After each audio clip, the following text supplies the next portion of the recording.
अरे योगेश जी कहाँ है?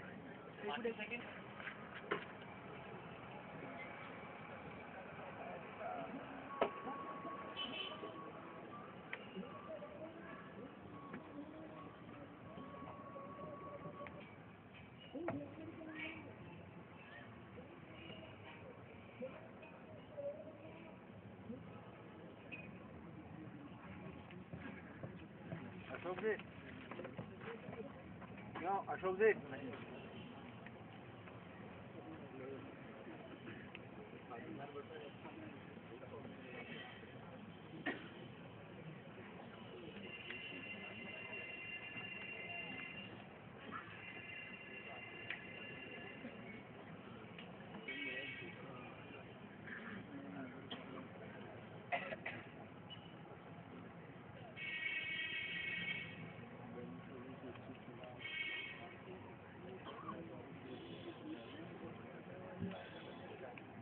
डॉक्टर हेडगेवार स्मृति व्याख्यानमाला के 27वें वर्ष में इस परिसर में उपस्थित आप सभी महानुभावों का आयोजन समिति हार्दिक स्वागत करती है।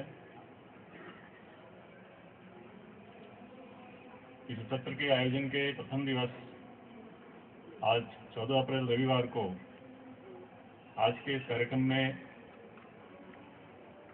माननीय मुख्य वक्ता सुरेश जी जोशी भैया जी, संघ के सरकार्यवाह कार्यक्रम के अध्यक्ष आदरणीय बालकृष्ण जी महाराज और आयोजन समिति के अध्यक्ष आदरणीय श्री अशोक जी अच्छा, आप तीनों महानुभावों से अनुरोध करता हूं कृपया मंच पर आकर अपना स्थान ग्रहण करें।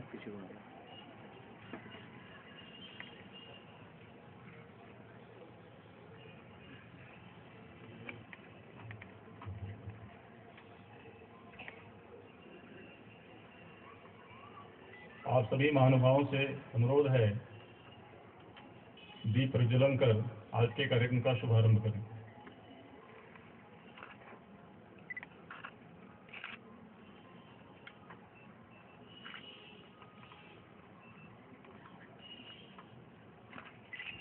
दीप ज्योतिर्परं ज्योति दीप ज्योतिर्जनार्दन दीपो हरतु मे पापं दीप ज्योतिर्नमोस्तुते शुभं करोतु कल्याणं आरोग्यं गुणसम्पदां द्वेष बुद्धि विनाशाय ब्रह्म ज्योतिर्नमोस्तुते ब्रह्म ज्योतिर्प्रदीप्ताय गुरुर्ज्योतिर्नमोस्तुते गुरुर्ज्योतिर्नमोस्तुते।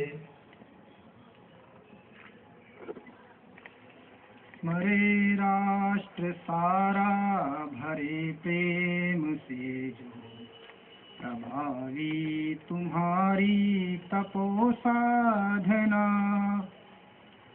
कभी वासना थी न लोकेशणा की जगाई कृति दीप्ति तेजस्वला सहस्रों मनों में वही जागृता हो उठे हिंदू स्वातंत्र की प्रज्वला स्मरे राष्ट्र सारा भरे प्रेम से जो प्रभावी तुम्हारी तपो साधना यशोदुन्दुभी तो बजेगी सुनिश्चित नहीं आप होंगे कसक बस यही बहे नेत्र से भावना निर्धारा मदीया यही अश्रुपुष्पार्चना स्मरे राष्ट्र सारा भरे प्रेम से जो प्रभावी तुम्हारी तपो साधना प्रभावी तुम्हारी तपो साधना प्रभावी तुम्हारी तपो साधना। आज के व्याख्यान के अध्यक्ष महंत श्री बालकृष्ण दास जी महाराज, आपने महंत श्री कन्हैया दास जी महाराज के सानिध्य में संन्यास दीक्षा उज्जैन में ग्रहण की। आप दिगंबर अखाड़े से जुड़े हुए हैं तथा वर्तमान में आपके द्वारा विगत 15 वर्षों से उज्जैन के अंकपात मार्ग पर श्री शीतला माता गौशाला के नाम से गौ सेवा का कार्य किया जा रहा है। यह गौ सेवक संत बिना किसी प्रचार प्रसार के गौ माता की सेवा को अपने मिशन के रूप में 5 गायों से प्रारंभ करके गौशाला में 560 गायों की सेवा कर रहे हैं। आज के मुख्य वक्ता माननीय श्री सुरेश सदाशिवराव जी जोशी, उपाध्याय भैया जी जोशी। आप बाल्य जीवन में उज्जैन में स्वयं सेवक बने, पश्चात इंदौर में भी संघ के कार्यकर्ता रहकर कार्य किया। इंदौर से हायर सेकेंडरी तक की पढ़ाई की और मुंबई से उच्च शिक्षा प्राप्त करने के पश्चात 1975 में वहीं से राष्ट्रीय स्वयंसेवक संघ के प्रचारक बने। आप पश्चिम महाराष्ट्र में जिला एवं विभाग प्रचारक रहे हैं। पश्चिम महाराष्ट्र के प्रांत सेवा प्रमुख तथा पश्चिम क्षेत्र के सेवा प्रमुख भी रहे हैं। लंबे समय तक अखिल भारतीय सेवा प्रमुख का दायित्व निभाया है। 2009 से 2009 तक आप राष्ट्रीय स्वयंसेवक संघ के सह सर कार्यवाह रहे। 2009 से आप माननीय सर कार्यवाह हैं। आपका मुख्यालय नागपुर में है। आप संवैधानिक दृष्टि से राष्ट्रीय स्वयंसेवक संघ के सर्वोच्च अधिकारी हैं तथा संघ कार्य हेतु भारतवर्ष में निरंतर प्रवास पर रहते हैं। क्योंकि विस्तृत परिचय के पश्चात स्वागत का क्रम है।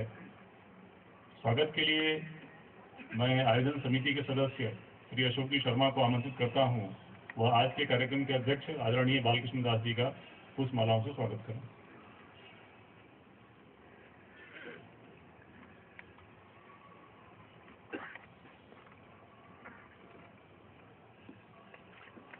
इसी क्रम में आज के कार्यक्रम के मुख्य वक्ता आदरणीय भैया जी जोशी के स्वागत के लिए आयोजन समिति के सदस्य श्री सतीश जी शर्मा आमंत्रित हैं।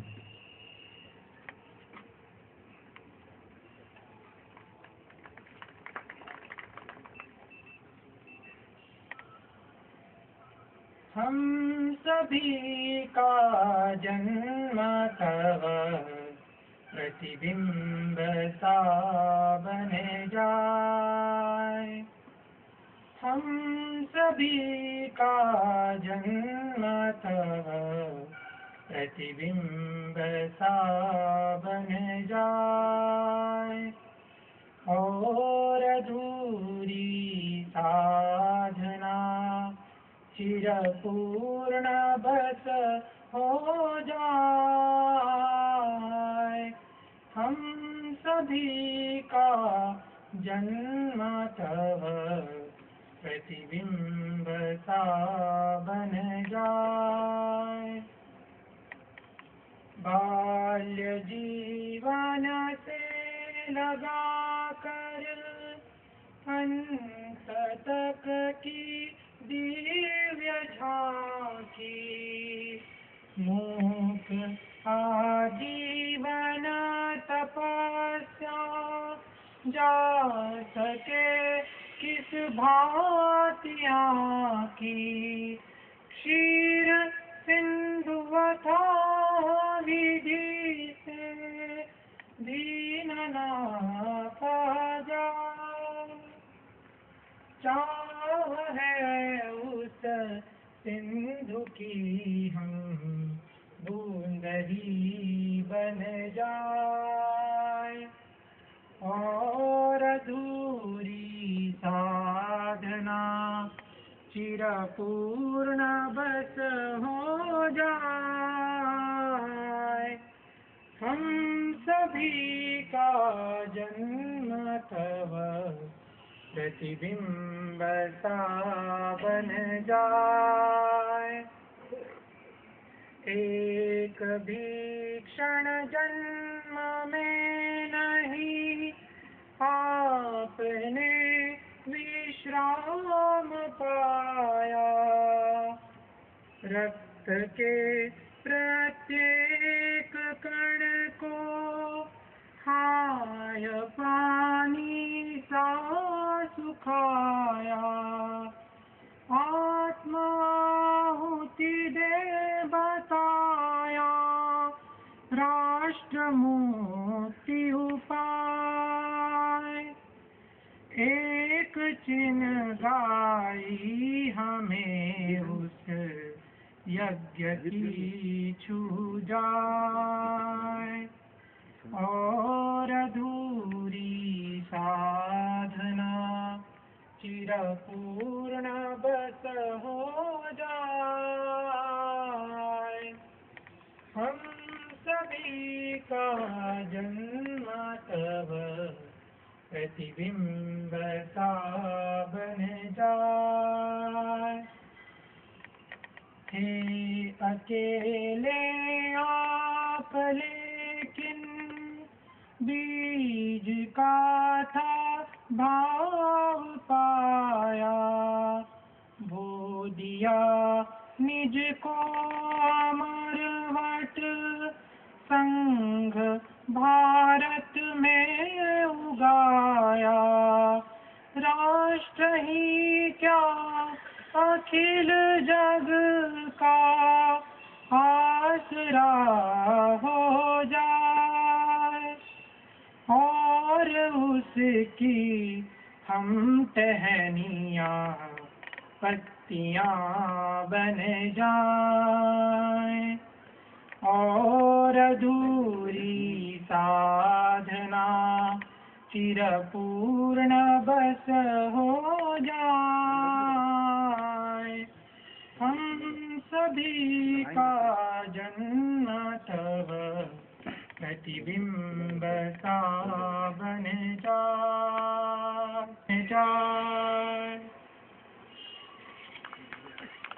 सामाजिक एकात्मता इस विषय पर हमारा मार्गदर्शन करने के लिए अपने व्यक्तित्व एवं कृतित्व से समाज जीवन को निरंतर अनेकानेक वर्षों से पथ प्रदर्शित करने वाले परम आदरणीय भैया जी जोशी हमें प्राप्त हुए हैं। मैं आपसे अनुरोध करता हूं, कृपया अपना उद्बोधन प्रारंभ करें। पंडाल में उपस्थित सभी महानुभावों से अनुरोध है, कृपया अपने चलित दूरभाष बंद कर लें। आज के इस व्याख्यानमाला के अध्यक्ष महोदय परम श्रद्धेय बालकृष्ण जी महाराज, डॉक्टर हेडगेवार स्मृति व्याख्यान न्यास के अध्यक्ष आदरणीय अशोक जी, अन्य सभी इस न्यास के पदाधिकारीगण, उज्जैन महानगर के श्रेष्ठ महानुभाव बंधुओं तथा बहनों,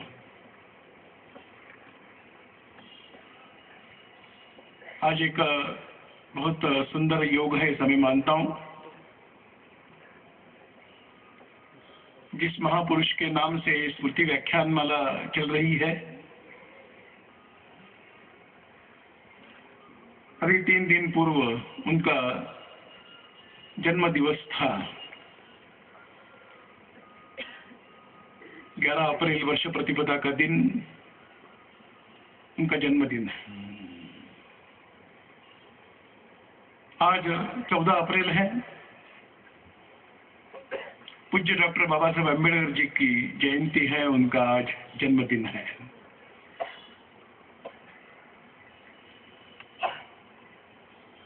और तीसरी युवा योग की बात है कि आज का जो विषय है वो इन 2 महापुरुषों के जीवन से संबंधित है।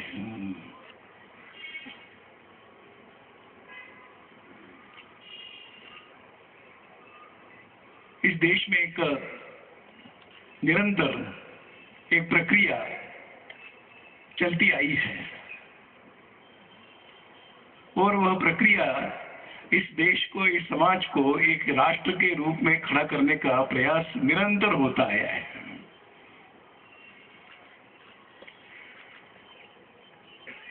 परंतु बाधाएं भी अगणित आती गई। जब आज हम परम वैभव की कुछ बात करते हैं तो इसका मतलब हम वैभव शून्य थे ऐसा मानने का कोई कारण नहीं। यह देश कभी न कभी तो संपन्न रहा है। सारे विश्व को एक सही दिशा में चलने की प्रेरणा देने वाला, जीवन के लक्ष्य को समझाने वाला ये देश रहा है। परंतु वर्तमान भूतकाल से बहुत भिन्न है, इसलिए सोचना पड़ता है।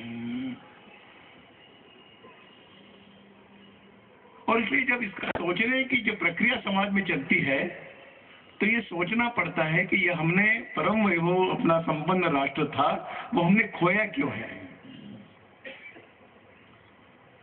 क्यों आज हम इस अवस्था में पहुंचे हैं। और जब तक उस कारण का अध्ययन और उसका मूल्यांकन नहीं करेंगे तब तक हम भविष्य के मार्ग को हम तय नहीं कर पाएंगे। इसलिए इसके कारणों को समझना होगा। और इसलिए प्रामाणिकता से जिन महापुरुषों ने इसका विचार किया वो एक निष्कर्ष पर पहुंचे कि इतना बड़ा विशाल व्यापक ये हिंदू समाज है, यह किसी न किसी कारण से आज कई दोषों से भरा हुआ बन गया है। बहुत बड़ी बड़ी विसंगतियां हैं। परंतु आज का समाज जीवन यह समाधान देने वाला नहीं, आनंद देने वाला नहीं है, यह हम सब लोग अनुभव करते हैं। और ये जिन महापुरुषों ने प्रयास किया उन महापुरुषों का लक्ष्य, स्वप्न एक ही रहा कि इस समाज को एक निर्दोष समाज बनाएंगे, दोष मुक्त समाज बनाएंगे।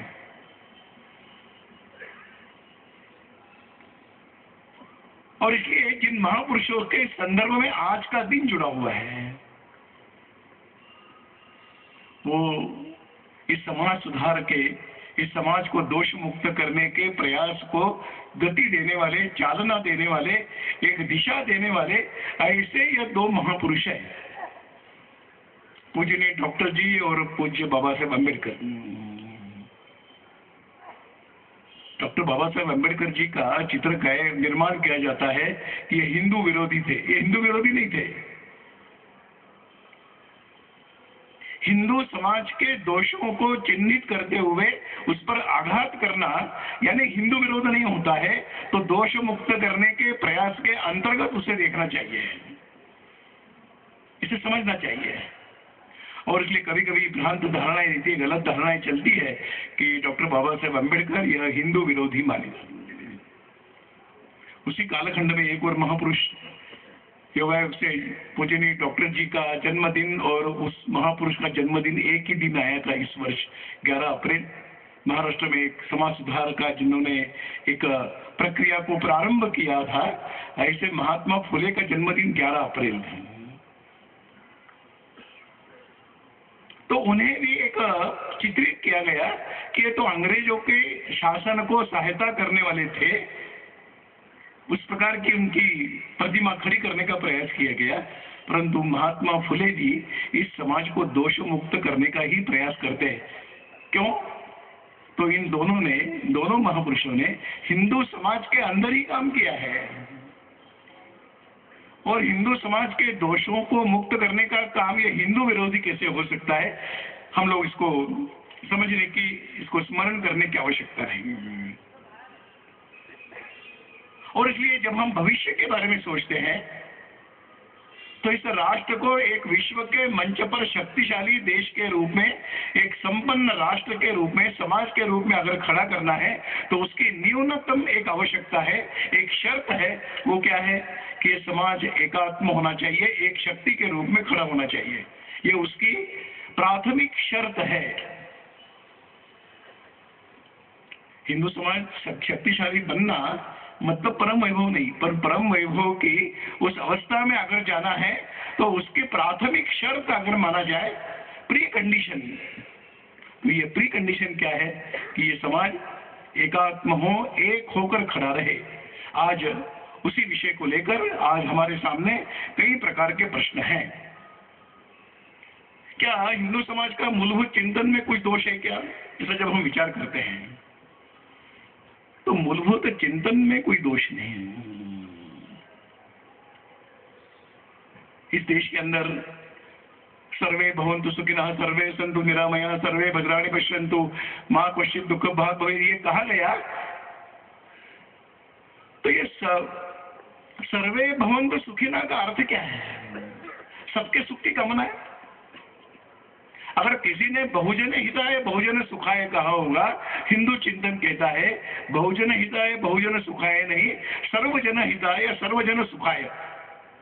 बहुजन नहीं, बहुजन का मतलब होता है कुछ लोग दुखी रहेंगे तो चलेगा, जानी। इसलिए सर्वजन हिताय सर्वजन सुखाय का संदेश देने वाला वो हमारा शांति मंत्र है। ऋग्वेद के एक सूक्त आता है, उसमें हम लोग बहुत उसको दोहराते भी आए हैं। वो तो समाज का एकात्मता को दर्शाने वाला ही है। समगच्छत्वम सम्मतत्वम सम्मो मनासि जानताम, साथ चलेंगे, साथ बोलेंगे, सबके मन एक समान होंगे, इस प्रकार के मार्ग से चलने वाला ये समाज है। तो चिंतन में दोष नहीं है।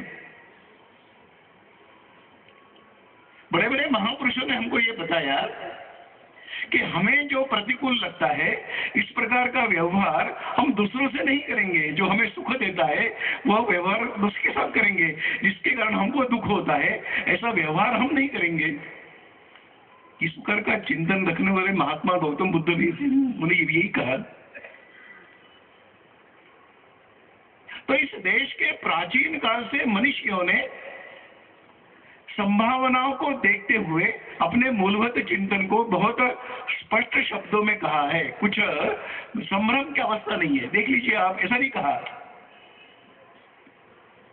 सोचिए इसके बारे में, ऐसा नहीं कहा ये हमारा जीवन है, ये हमारा समाज जीवन है, ये हमारी चिंतन है, ये हमारी सोच है, इसी आधार पर समाज का चित्र बनना चाहिए। महाराष्ट्र में संत ज्ञानेश्वर हो गए। संत ज्ञानेश्वर जी ने गीता पर टिप्पणी की। गीता संस्कृत में है, समझ में नहीं आती है, इसलिए उन्होंने प्राकृत मराठी में लिखा। आज ऐसी अवस्था हो गई कि उनकी मराठी भी हम समझ नहीं पाते, तो उसके लिए भी और नए नए ग्रंथ निर्माण होते हैं, वो बात अलग है। तो संत ज्ञानेश्वर जी ने अपनी गीता का सारा अध्ययन अपने भाषा में रखने के बाद अंत में एक पसायदान लिखा है। पसायदान मतलब भगवान से वो प्रसाद मांगते हैं। तो वो जो प्रसाद जो है वो अपने चिंतन को दर्शाने वाला है। क्या कहते हैं उसमें वो कहते हैं, मराठी में है, उसको मराठी में कहा गया, दूरितान से तिमिर जाओ, जो दूर है उनका अंधकार नष्ट होना चाहिए। जिनको लोगों ने दूर माना है उनका अंधकार नष्ट होना चाहिए। उन्होंने ये नहीं कहा कि अच्छे लोगों का अंधकार दूर हो जाए, अच्छे लोग सुखी बन जाए, अच्छे लोग कष्ट मुक्त हो जाए, ऐसा नहीं कहा है। जो भी समाज के दूर है, अपने हैं, जिनको अपना कहा जा सकता है, ऐसे सब लोगों के जीवन में जो अंधकार है वो दूर होना चाहिए। दूरितान से तिमिर जाओ। आगे वो कहते हैं कि जो जे वांछील लाभो ते तो प्राणी जाता, जिसको जो भी इच्छा होगी वो मिलना चाहिए, प्राप्त होना चाहिए। इच्छा है और प्राप्त होने का मार्ग नहीं है, ये नहीं चलेगा इस पृथ्वी पर। और वो केवल मनुष्य के बारे में नहीं कह रहे हैं, तो वो कहते हैं प्राणी जात, केवल मनुष्य के लिए नहीं कहा। तो ये कहा कि जो चाहेगा, जो इच्छा करेगा, जो उसकी कल्पना करेगा, अपेक्षा करेगा, वो उसको प्राप्त होना चाहिए। ऐसी समाज के अंदर अवस्था बन जाए, ये वो भगवान से प्रसाद के रूप में, प्रसादान के रूप में मांग रहे हैं। तो इस प्रकार का ये कहा गया। हमारे यहाँ पर भक्ति संप्रदाय का काम चला कुछ समय तक। तो साधु संत मंदिरों में कीर्तन प्रवचन करने के लिए जाते थे। महर्षि व्यास ने 18 पुराण लिखे। 18 पुराणों का सार आगे की पीढ़ी ने, आगे के संत महंतों ने उसी सार को समाज को समझाने में अपना जीवन लगाया। सार तो उन्होंने 2 वचनों में कहा। उन्होंने कहा कि 18 पुराणों का जिसको हम अध्ययन करते हैं, बड़ी श्रद्धा से पढ़ते हैं, ये 18 पुराणों का निचोड़ क्या है, सार क्या है? तो वो कहते हैं परोपकाराय पुण्याय पापाय परपीड़नम, ये कहा गया। तो जिसके साथ आप गलत व्यवहार करोगे वो पाप है।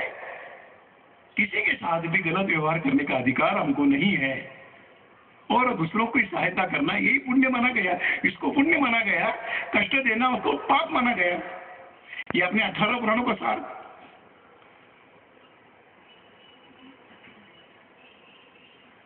हमारे संत कहते हैं, क्या कहा संतों ने?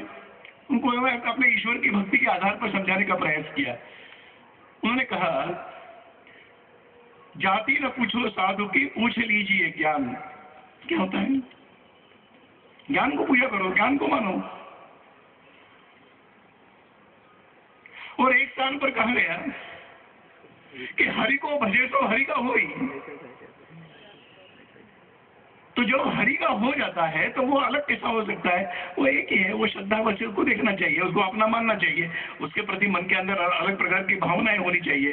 परंतु ये वचनों में रहा, वाणी में रहा, ये भाव तो मन के अंदर उतरा, तो सिद्धांतों में कुछ गड़बड़ी नहीं। जब भविष्य में आगे चलकर अध्यात्म की और दिशा में प्रयास लोगों ने प्रारंभ किया, तो अध्यात्म की भाषा समझने वालों को बताया कि आत्मवत् सर्वभूतेषु, जैसा मैं हूं वैसा सामने वाला है, ये बताया है। और आगे चलकर कहा कि हर प्राणी मात्र यह ईश्वर का अंश उसके अंदर है, ये कहा गया।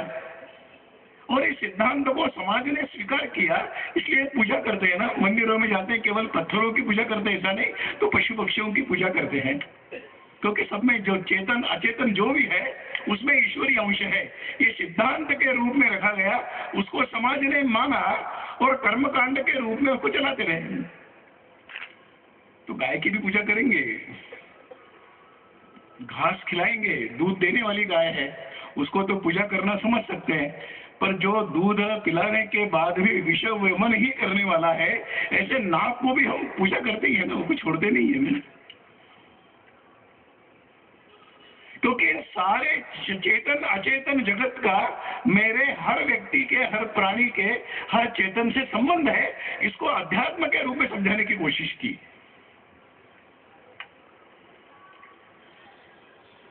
आगे चलकर जो एक प्रक्रिया चली उसमें ये समझाने का प्रयास, एक मैंने कहा कि भक्ति संप्रदाय के द्वारा ईश्वर की भजन, ईश्वर की भक्ति करने वाले हम सब एक ही हैं, ये बताने की कोशिश संत महंतों ने की। अध्यात्म क्षेत्र के लोगों ने आध्यात्मिक भाषा में समझाने का प्रयास किया। उसके बाद का जो कालखंड आया,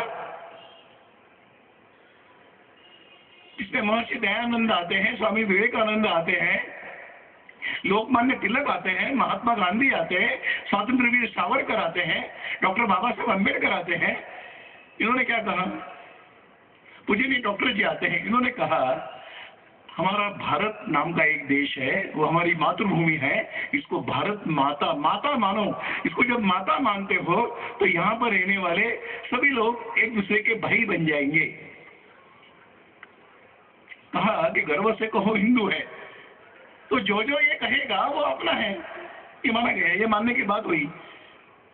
तो भक्ति के आगे आया हुआ आध्यात्मिक जीवन का संदेश, और आध्यात्मिक जीवन के संदेश से आ गया एक समाज धारणा, समाज के बारे में सोचने की दृष्टि वो दी कि भारत माता की जय कहो, गर्व से कहो, हिंदू है कहो।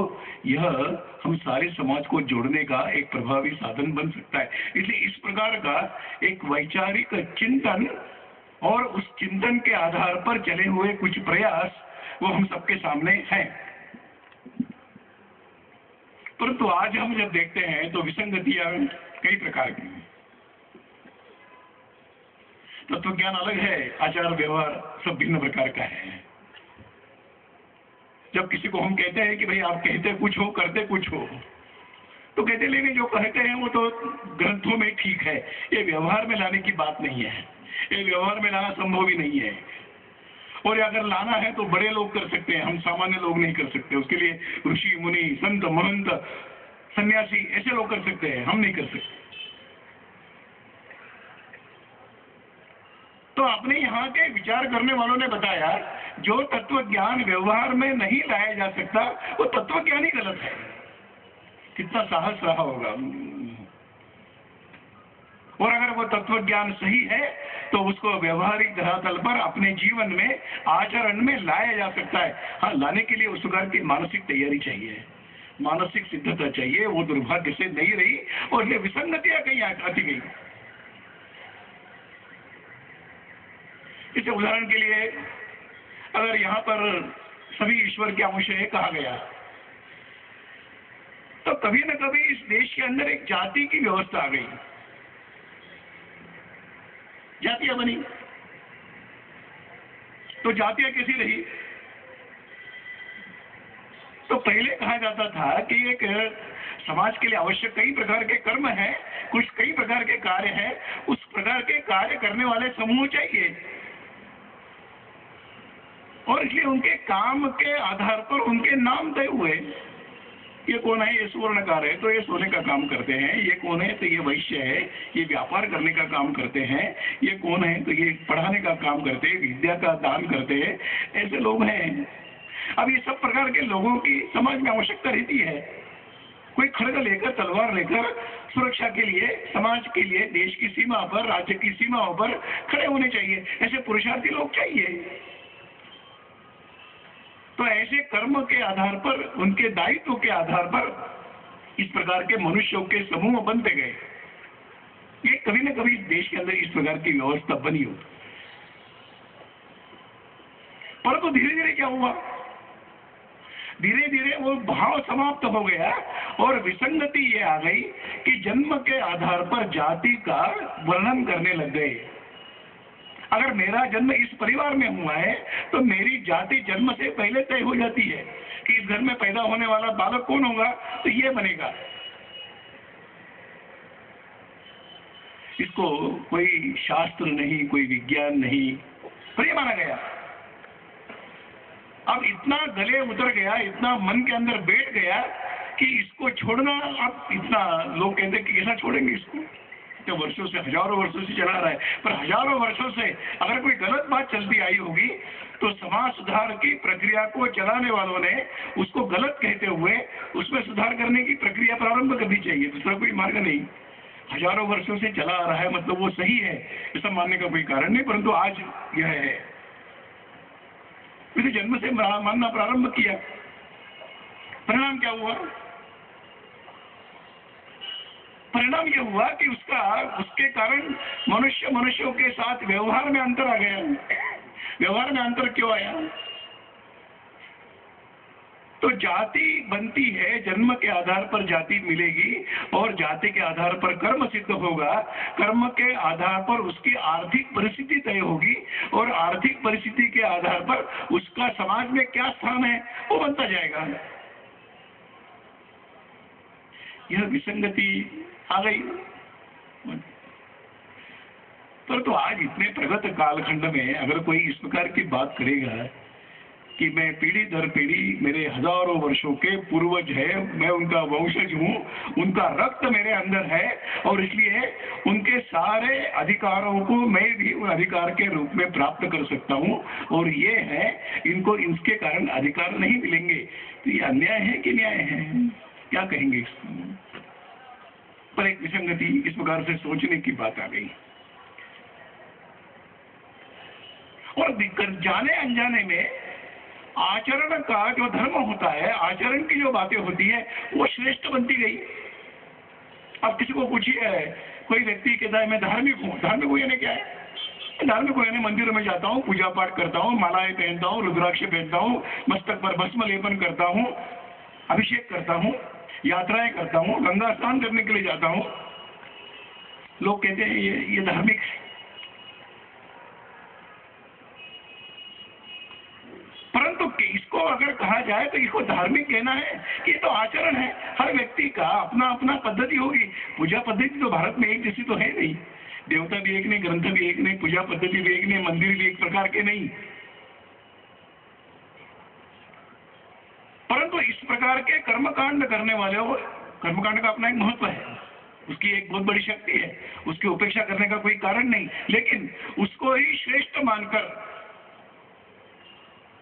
मतलब कभी कभी आप लोग कोई बुरा न माने, मैं अगर कुछ साफ बात कहूं तो आप बुरा न मानिए, पर हम देखते हैं कि दुकान में बैठे हुए तराजू की पूजा करते हैं और उस तराजू से तोल मारने में संकोच नहीं करते, पूजा करते हैं। पूजा तो की गई क्योंकि ये एक साधन है, साधन की पूजा करेंगे, परंतु उसी तराजू का दुरुपयोग करने में संकोच नहीं। वो कहते नहीं ये तो बिजनेस है, धंधा है, इसमें से करना ही पड़ता है। तो कहाँ गया कर्म? तो एक कहीं ना कहीं बाह्य रूप से इसकी अवस्था बनी, उसको व्यवहार में लाना चाहिए, ये भाव दुर्भाग्य से समाप्त हो गया है। ये एक बड़ी स्थिति आ गई और एक समाज धर्म रहता है, उसका विस्मरण हो गया। उसके कारण कई प्रकार की समस्याएं, समाज में अपना कोई दायित्व है, मेरा समाज के प्रति मुझे कुछ करना चाहिए, ये जो धर्म था उस धर्म का ह्रास हुआ और कर्मकांड को ही धर्म मानकर उसके आधार पर अपना जीवन चलता रहा, और इसलिए हम किसी के साथ अन्याय करते हैं उसमें कोई संकोच नहीं लगता है। बहुत बड़ा उदाहरण है, छत्रपति शिवाजी महाराज के साथ संघर्ष करने के लिए मिर्जा राजे जयसिंह निकले, तो मिर्जा राजे जयसिंह को किसने कहा कि आप तो अधर्म कर रहे हो, तुम्हें कौन से अधर्म की बात करते हो, चलिए मेरे तंबू में, टेंट में, युद्ध स्थल पर है, कितनी देव देवताएं रखी है, एक लिंग पर अभिषेक किए बिना मैं जल का बिंदु भी, जल भी ग्रहण नहीं करता हूँ, मेरे मस्तक पर लगा हुआ भस्म लेपन आपको दिखाई नहीं देता है, मेरे गले के अंदर रुद्राक्षी की मालाएं दिखाई नहीं देती, आप मुझे अधर्म की बात करते हो। तो कुछ समझाना पड़ा कि धर्म क्या है, अधर्म क्या है। तो कर्तव्य को भूल गए, समाज के प्रति, देश के प्रति जो अपना दायित्व है, इस दायित्व का विस्मरण हुआ, पूजा पाठ करते थे। इसलिए आज की अवस्था में केवल इस प्रकार का बाह्य रूप नहीं, तो एक समाज धर्म, इसका भी स्मरण समाज में, इसको फिर शक्ति के साथ, ये समाज और धर्म क्या है इसको समझाने की आवश्यकता रहेगी। पूजनीय डॉक्टर हेडगेवार जी और पूजनीय डॉक्टर बाबा साहेब अम्बेडकर, इन दोनों ने अपने समाज को समाज धर्म के मार्ग पर चलने की बात कही है, समाज धर्म चलने की बात। एक बात और ध्यान में आती है, विसंगति कैसी है। वास्तव में एक व्यक्ति रहता है, उसका व्यक्ति का एक रिश्ता परिवार से रहता है, बालक जन्म लेता है, उसको पता नहीं रहता कि मैं कौन हूं। वो हर महिला को मां मानता है, हर महिला को मां मानता है, मां मानता है, तो वो समझ की, उसकी समझदारी इतनी छोटी रहती है कि उसको ये ध्यान में आता है कि मेरी मां कौन सी है। वो हर महिला उसको मां जैसी लगती है, पर कुछ दिनों के बाद वो पहचानने लगता है कि ये मेरी माँ है, ये मेरी माँ नहीं है, ध्यान में आता है उसको। कुछ समय बीतने के बाद उसको लगता है कि ये मैं माँ है, मेरे पिताजी है, मेरे भाई है, मेरी बहन है, मेरे रिश्तेदार है, ये समझदारी उसकी बढ़ती है। बाद में उसको लगता है कि हाँ, हमारी कोई एक जाति है, एक समाज का एक समूह है, हम लोग हैं, हम सब एक है। उसके आगे चलकर जो विकास होगा तो वो कहेगा कि नहीं, ये सारा समाज अपना है, जाति कौन से भी हो। अब ये जो विकास क्रम चलना चाहिए, वो विकास क्रम परिवार तक तो बहुत गति से बढ़ा है। महिला से माँ, माँ के बाद पिताजी, पिताजी के बाद भाई बहन, फिर रिश्तेदार, फिर अपने दूर के रिश्तेदार, वहां तक तो उसका विकास बड़े गति से होता है, परंतु उसके आगे की विकास की प्रक्रिया बहुत धीमी हो जाती है। आज जो समस्या है, उस विकास के अवरोध में, उस विकास की गति कम होने के परिणाम स्वरूप व्यक्ति अपने परिवार तक और अधिक से अधिक अपने जाति तक सीमित हो गए।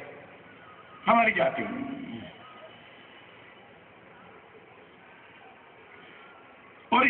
प्रकार का एक सुसंगत क्रम होना चाहिए। वो सुसंगत क्रम से हटकर विसंगत क्रम ये बन गया कि मेरा इनसे कोई लेना देना नहीं है, जो कि वास्तव में अहम से लेकर वयम तक जाना है, मैं से लेकर हम तक जाना है। पर ये मैं से लेकर हम तक की यात्रा नहीं कर पाए लोग। ये हम तक जाने में बीच में कई स्टेशन लगते हैं, तो गाड़ी कहीं रुक गई, उसके आगे गाड़ी जा नहीं पाती है, तो अंतिम लक्ष्य तक कब पहुंचेंगे? मैं वयम से अहम से वयम, ये यात्रा पूरी यात्रा करनी चाहिए, समाज की सब व्यक्तियों ने करनी चाहिए। तो आज की स्थिति है। एक और बात, किसी भ्रांतियां रहती है। मैंने कहा ना कि कुछ बातें वर्षानुवर्ष चली आई, पीढ़ी दर पीढ़ी चली आई, और ऐसा भेद मानना यानी ही धर्म है ऐसा मानने लगे लोग। तो अपने समाज के कई लोगों को मंदिरों में प्रवेश नहीं मिलता।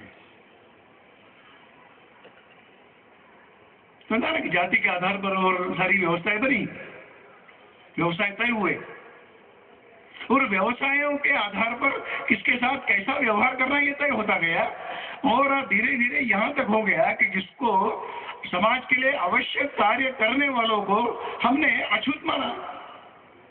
समाज के लिए आवश्यक काम है कि नहीं? अगर गंदगी दूर करना ये समाज के स्वास्थ्य के लिए आवश्यक है, तो उस गंदगी को दूर करने वाला व्यक्ति समाज के लिए अस्पृश्य कैसे बन गया? गंदा काम करते हो।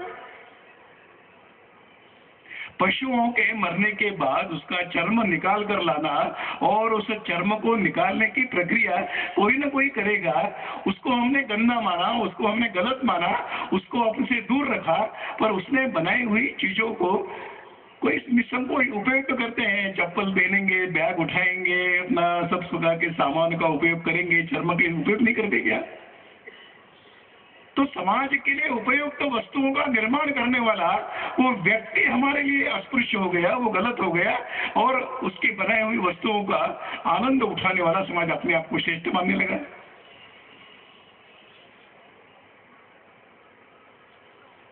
और चलते चलते यहां तक कई प्रकार की स्वीकृति आती गई। इन मंदिरों में नहीं, इनको मंदिरों में प्रवेश नहीं है, इनको घर में प्रवेश नहीं है, चौखट के बाहर खड़ा करो, कोई सम्मान नहीं, कोई प्रेम से उनसे बात करेगा, ये स्थिति नहीं। मैं एक बार यात्रा में ट्रेन में जा रहा था, तो एक दंपत्ति सामने बैठे थे, पति पत्नी, छोटा बालक था गोद में। अब वो बालक कभी कभी रो रहा था, कभी कुछ कर रहा था, तो उसकी माँ उसके साथ बात करते समय कह रही थी, देखो आपको रोना नहीं चाहिए।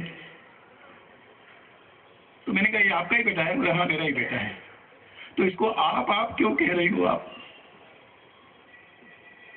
तो उन्होंने कहा नहीं, अच्छे शब्दों को इसी अवस्था से जब सुनेगा तो भविष्य में आप कहेगा।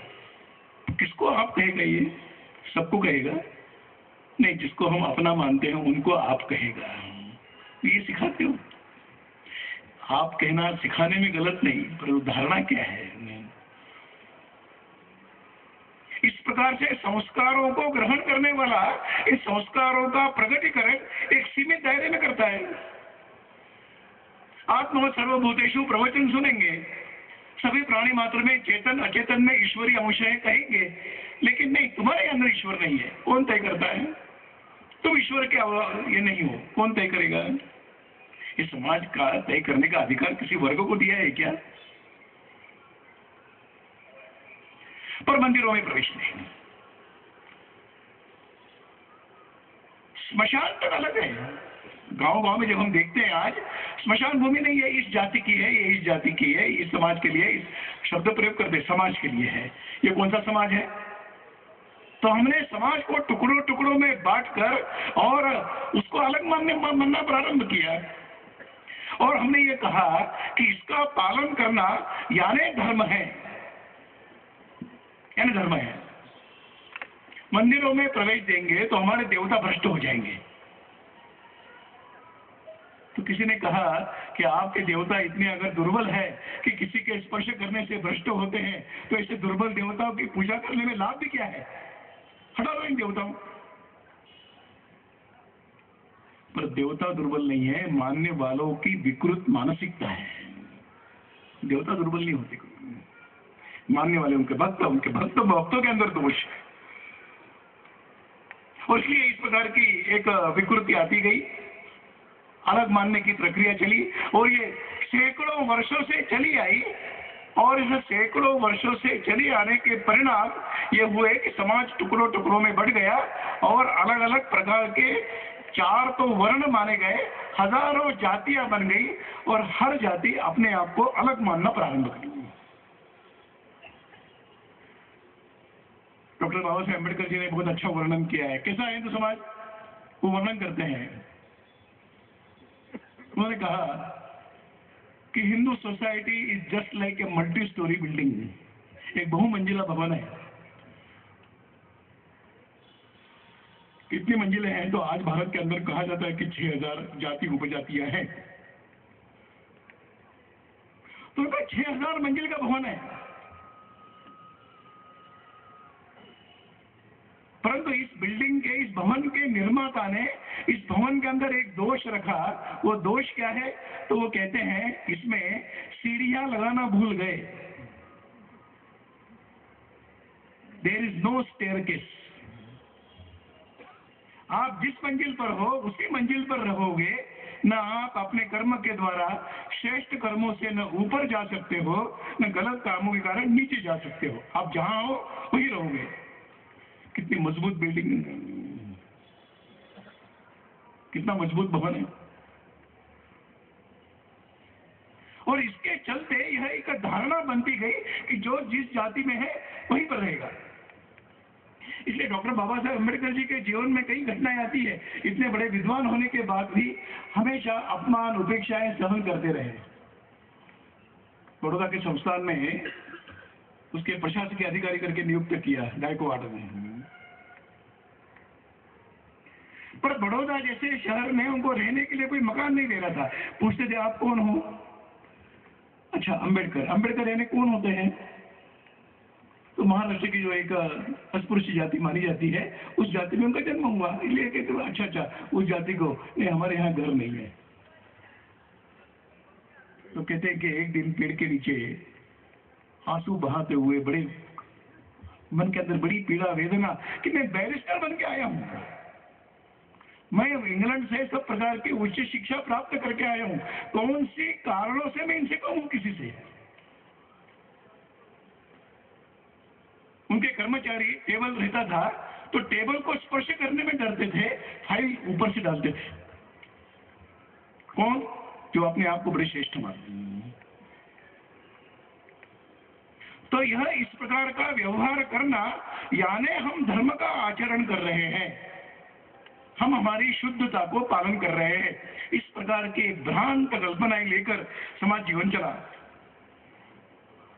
इस गलत परंपराओं के चलते हमने कई लोगों को अपने अधिकारों से वंचित कर दिया और कुछ लोगों को अधिक अधिकार प्राप्त हो गए। ये वेद विद्या इनके लिए नहीं है, शिक्षा इनके लिए नहीं है, ये रोजगार इनके लिए नहीं है। ये बन गया, ये एक व्यवस्था बना दी गई। सामान्य अधिकारों से वंचित। रास्ते से चलोगे तो भी आपको पीछे कपड़ा बांधना पड़ेगा, झाड़ू बांधनी पड़ेगी कि आपके पांव जहां जिस मिट्टी में पड़े हैं वो मिट्टी भी वहां नहीं रहनी चाहिए। इसलिए चलते समय कमर में झाड़ू बांधो और जाओ। रास्ते से जाओगे तो आपके जहां चरण आपने पांव रखे हैं वो साफ होता जाएगा। ये व्यवहार समाज के अंदर ठीक है। आज किसी कारण से कमी आई है,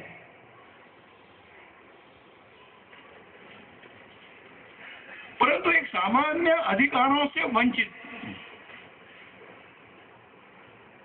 सामान्य अधिकारों से वंचित, शिक्षा प्राप्त करने का अधिकार नहीं, विद्यालय में नहीं जा पाओगे, मंदिरों में नहीं जा पाओगे, वेद पढ़ने का आपको अधिकार नहीं। घरों में प्रवेश नहीं।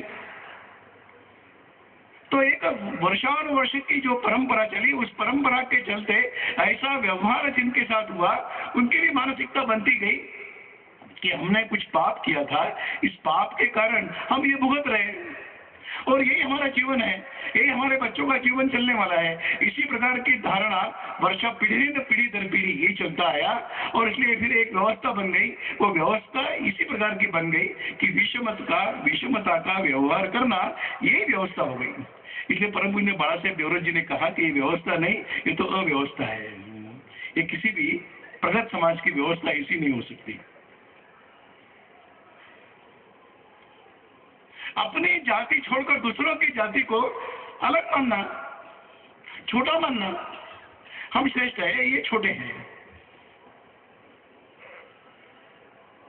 ब्राह्मणों में भी कोई एक नहीं, कई प्रकार के ब्राह्मण, सब अपने आप को श्रेष्ठ मानते हैं।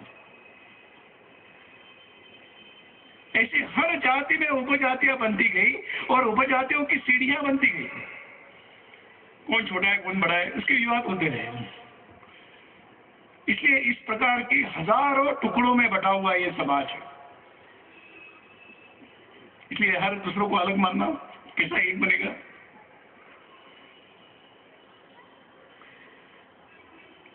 पवित्रता और नैतिकता, ऐसी बातें आ गई।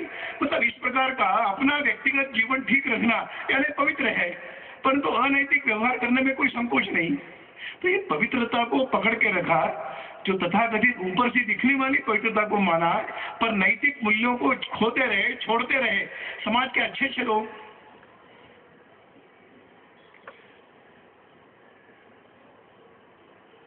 फिर वो चारित्रिक आचरण में आया हुआ क्षरण हो या आर्थिक व्यवहारों में आया हुआ क्षरण हो, तो ये मूल्यों को खोते गए। मूल्यों के खोने में दुख नहीं है, परंतु अपने पावित्र को खोने में दुख होता है। आवश्यकता है कि पावित्र भी बना रहे और नैतिक आचरण, मूल्यों के आधार पर चलने वाला जीवन वो भी बना रहे, उसका एक साथ साथ चलना चाहिए। परंतु पवित्र की कल्पना रही, आचरण की सब प्रकार की बातों को हम छोड़ते गए। यह आज अपना समाज का एक चित्र बन गया है। एक और बात आती गई, जब एक अपने जाति का एक अभिमान बन जाता है, हम इस जाति के हैं। अब ये जाति का स्वाभिमान यह भेद निर्माण करता है, दूरी निर्माण करता है, खाई निर्माण करता है, ध्यान में नहीं आता है। हम इस जाति के हैं, श्रेष्ठ है कनिष्ठ है वो छोड़ दीजिए, तो हम अलग है, हम आप एक नहीं है। आप अलग हो, हम अलग है। हमारी जाति ये विशेषता है, ये आज खत्म नहीं हुआ, आज है, व्यवहार में दिखाई देता है। किसी कारण से, किसी बंधनों के कारण, किसी कानून की व्यवस्था के कारण बोलने में झिझकते हैं, उनसे व्यवहार में कोई झिझकते नहीं है, इसमें दिखाई देता है। तो इस प्रकार की एक अवस्था बनती गई और उसके भी आगे चलकर ये बात हम ध्यान में आती है कि हमने इस प्रकार के कुछ जातियों को उनके कर्म के, उनके व्यवसाय के आधार पर उनकी अलग बस्तियां बनती गई, अलग निवास बनते गए। कुछ लोगों को गांव के बाहर रहने के लिए स्थान दिया गया और कुछ लोगों को उनके सब प्रकार के दुर्बलता का लाभ उठाते हुए पर्वतों में, पहाड़ों में धकेल दिया गया। इसको आज हम अनुसूचित जनजाति कहते हैं। वो कब निर्माण हुई? तो एक समाज का, आज के समाज के प्रतिशत में 8 से 8.5% लोग जो अनुसूचित जनजाति के माने जाते हैं, वो अपने आप को आदिवासी कहते हैं। अंग्रेजों ने उसको बढ़ाया कि हाँ आप कौन हो, आप आदिवासी हो, ये तो बाहर से आए हैं, लोगों ने आपको आक्रमण करते हुए मार पीट कर आपको जंगलों में भेज दिया है। तो एक स्पृश्यता, छोटे बड़े का, ऊंच नीचता का, विषमता का व्यवहार के कारण एक खाई निर्माण हुई और ये बाहर से आक्रांत आए, आपको लूट गए और आपको जंगलों में भेज दिया। इसलिए आप आदिवासी बन गए, आपकी सब सुविधाएं छीन ली गई। इसलिए ये आपके शोषण करने वाले लोग हैं, ये अंग्रेजों ने निर्माण किया। और सामान्य व्यक्ति जब जीवन में यही अनुभव करता है तो उसको लगता है ये सही कह रहे हैं, इसलिए आदिवासी क्यों बना। और इसके बाद भी एक समाज का वर्ग बचा कि जिसको कहाँ रखा जाए ये प्रश्न आया, तो उनको ना जमीन मिली, ना घर रहने के लिए कोई गांव में मकान मिले, तो वो घूमते रहे। उनको ऐसे ही व्यवसाय बस सिखा दिए, बस तुम घूमते रहो, एक जगह पर तुमको काम नहीं मिलेगा। इसलिए उसमें से भारत के अंदर कई प्रकार की घुमंतु जातियों का जन्म हुआ, जिसको अंग्रेजी में नोमैडिक्स कहते हैं। और ये घुमंतु जातियां अस्थिर जीवन, न वो मतदाता है, न किसी प्रकार के आर्थिक स्रोत की कोई निश्चिति है, न किसी प्रकार के एक सामान्य नागरिक के अधिकार है, इन सब बातों से वंचित है। वो बैंक में खाता नहीं खोल सकता, अपने काम के लिए, रोजी रोटी के लिए दर दर भटकता रहता है, तो उसके बच्चे भी उसी प्रकार से बनते जाते हैं। तो हमने घुमंतु जातियों का एक बहुत बड़ा समाज का वर्ग बना दिया, जिसकी संख्या आज की स्थिति में लगभग 2 से 2.5 करोड़ है देश के अंदर।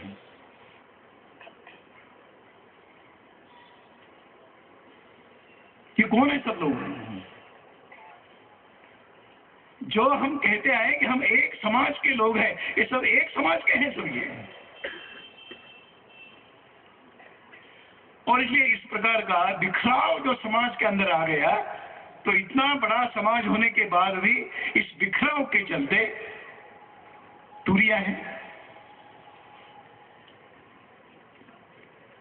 बाहरी दिखने वाला धार्मिक आचरण इस समाज को जोड़कर रखने में सफल सिद्ध नहीं हुआ।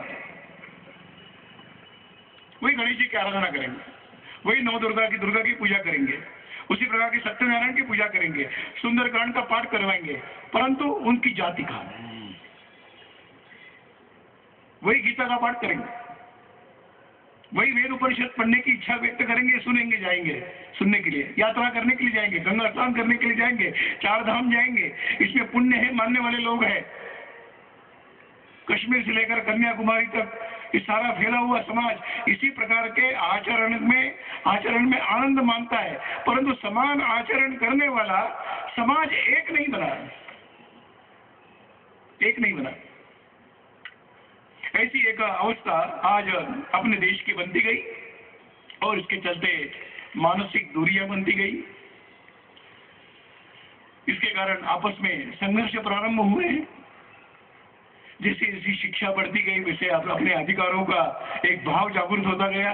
उस अधिकारों को प्राप्त करने के लिए आप आसानी से दोगे तो ठीक है, नहीं तो हम संघर्ष करके लेंगे, ये भाव बनाएंगे। इसलिए आज जो समाज में जो विभेद, संघर्ष, विषमता, भेदभाव, इसे सारा दिखाई देता है। और इसके चलते समाज में जो दूषित वातावरण हुआ है, उस वातावरण का कारण कहीं न कहीं प्रकार की भ्रांत धारणाओं को लेकर चलने वाला अपने समाज का बहुत बड़ा वर्ग उसके लिए जिम्मेदार है। और इसलिए इसका निराकरण कैसे होगा? तो जो मैंने कहा कि पूजनीय डॉक्टर जी ने अथवा अंबेडकर जी ने जो कहा है, उसका स्मरण तो करना पड़ेगा। डॉक्टर बाबा साहेब अंबेडकर जी ने सारे यहाँ के जाति व्यवस्था का, समाज का सब प्रकार से अध्ययन करते हुए कहा है, एक बहुत शास्त्र शुद्ध पद्धति से कहा कि कश्मीर से लेकर कन्याकुमारी तक और राजस्थान की सीमाओं से लेकर उस मणिपुर की पहाड़ियों तक फैला हुआ जो समाज है, जो समूह है, वो एक ही वंश का है। ये उनका अध्ययन है, अध्ययन का निष्कर्ष है, एक ही वंश का है। कोई ईरान से आया है, कोई बाहर से आया है, आर्य बाहर से आया वगैरह सब गलत है। तो काम इसमें एक वंश। अभी कुछ दिन पूर्व वैज्ञानिक बैठे थे, उन्होंने कई प्रकार के और शरीर के अवयव, अस्थियां, ये सब इकट्ठी करते हुए और आज की जो एक मान्यता प्राप्त करने की जो पद्धति है, वो डीएनए को जिसको कहा जाता है, ऐसा डीएनए चेक किया। तो उन्होंने कहा कि कश्मीर से लेकर कन्याकुमारी तक सभी का डीएनए, भारत में जन्म लिए हुए सबका डीएनए एक है। किससे अलग हो सकते हैं? डीएनए एक है। मतलब डॉक्टर हेगेवार जी ने कहा, बाबा साहेब अम्बेडकर जी ने कहा, आज के वैज्ञानिकों ने कहा कि यहाँ पर देश में रहने वाला कोई व्यक्ति कोई बाहर से आया हुआ नहीं, यहीं के लोग हैं। सबका वंश एक है, सबका रक्त एक है। आज की परिभाषा में सबका डीएनए एक है, ये बताया गया। परंतु इसको फिर एक बार समझाना पड़ेगा, समझना पड़ेगा। आज की जो एक विकृतियां हैं, उन विकृतियों का इतना मजबूत और स्तर बना हुआ है कि इस विकृतियों के मजबूत बने हुए एक के ऊपर एक जो लेयर बनते गए, उस लेयर को निकालने के लिए बहुत परिश्रम करना पड़ेंगे, तब जाकर अंदर से एक सुंदर समाज का चित्र फिर एक बार उभर कर आ सकता है। एक परिश्रम है, एक चुनौती अपने सामने है। एक बात और ध्यान में आती है कि समाज को अगर एक करना है तो एक सिद्धांत को समझना पड़ेगा कि मनुष्य जीवन यह कभी भी अकेला नहीं बन सकता है, वो उसको परस्परावलंबन है, कोई भी स्वतंत्र नहीं है। हम अपने जीवन के लिए आवश्यक बातों के लिए दूसरों पर निर्भर रहते हैं। कभी ना कभी तो समझना पड़ेगा ना इस बात के लिए। मैं एक घर में रहता हूँ, मेरे लिए कपड़े मैं नहीं बनाता हूँ। मेरे लिए वस्त्रों का निर्माण करने वाला एक कोई वर्ग है। मैं प्रतिदिन भोजन करता हूँ तो उसके लिए खेत में जाकर मेहनत मैं नहीं कर रहा हूँ, पर खेती करने वाला एक समूह है जो रात दिन मेहनत करता है, वर्षा में काम करता है, ठंड में काम करता है, गर्मियों में पसीना बहाता है, तब जाकर मुझे बाजार में गेहूं मिलता है।